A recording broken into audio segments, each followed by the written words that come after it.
In today's video, we're going to talk about aversive, or what's sometimes referred to as punishment-based training. And we're going to discuss why not, if it works. For example, if punishment gets the behavior to stop, isn't that proof that it works? This might be one of the most common arguments in dog training, and it's worth unpacking.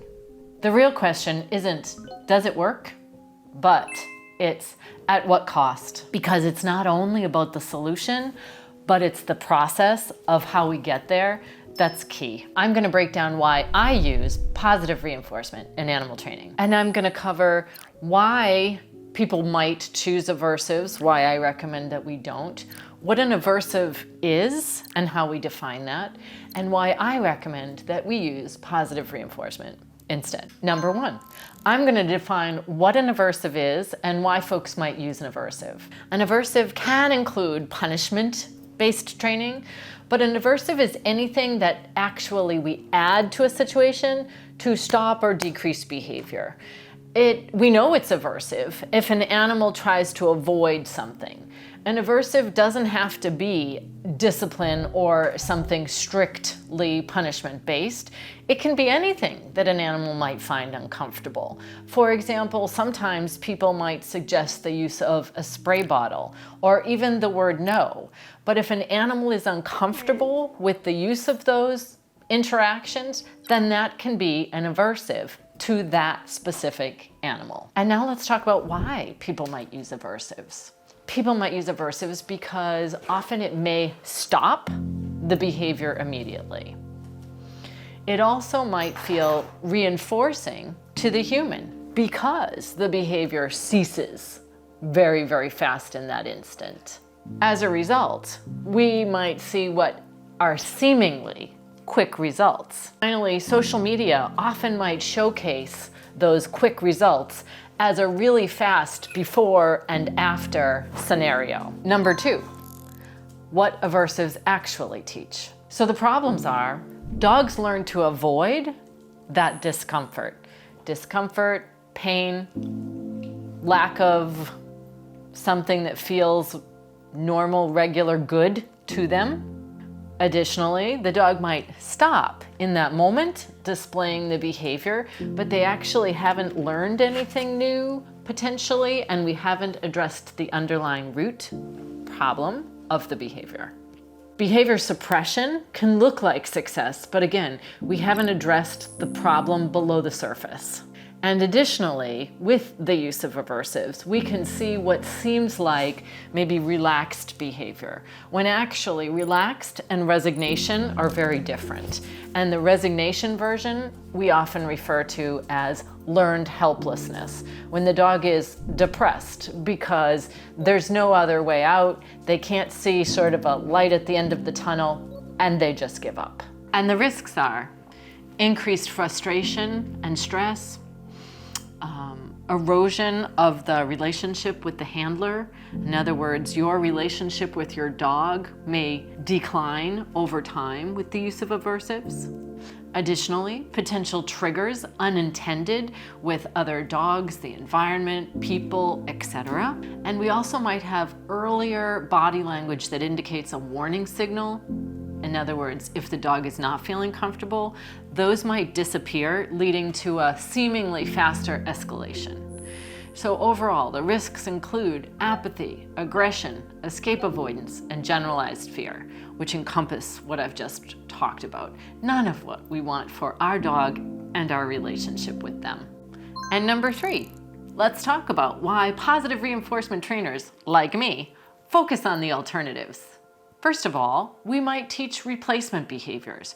We can teach and train and then build a long, strong reinforcement history for incompatible or alternative options that we can eventually substitute in instead of less desirable behaviors. Next, using positive reinforcement helps build motivation versus just avoiding potential punishment.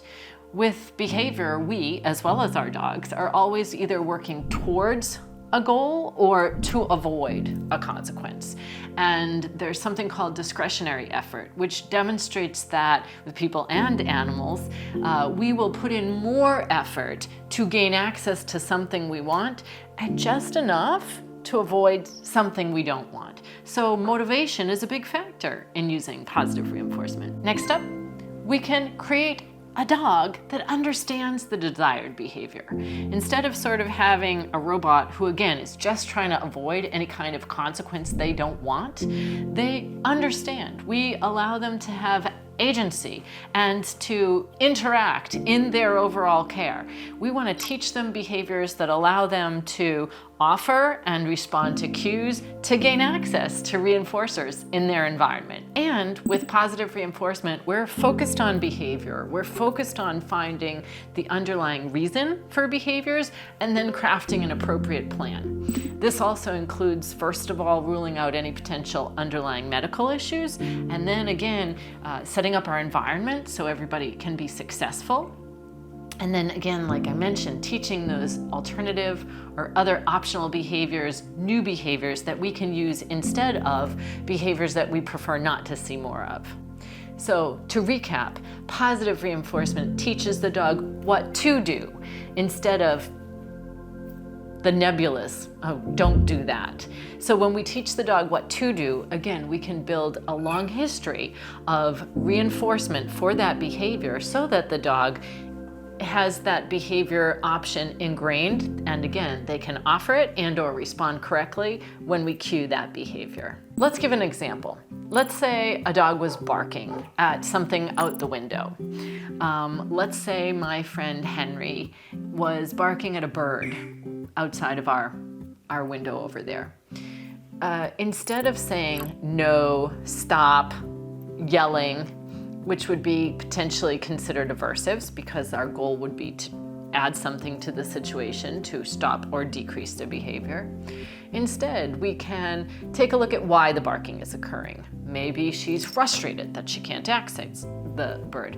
Maybe the dog would be anxious because they're home alone, etc. So again, rule out medical first. The next step would be our environmental setup. Maybe we could put some privacy film over the window so that the dog can't see the bird, and then practice the unwanted behavior, thus getting another check mark, check mark, check mark in the column of, getting really good at that behavior we don't want to see anymore. And then we could teach an alternative behavior, like go to your bed.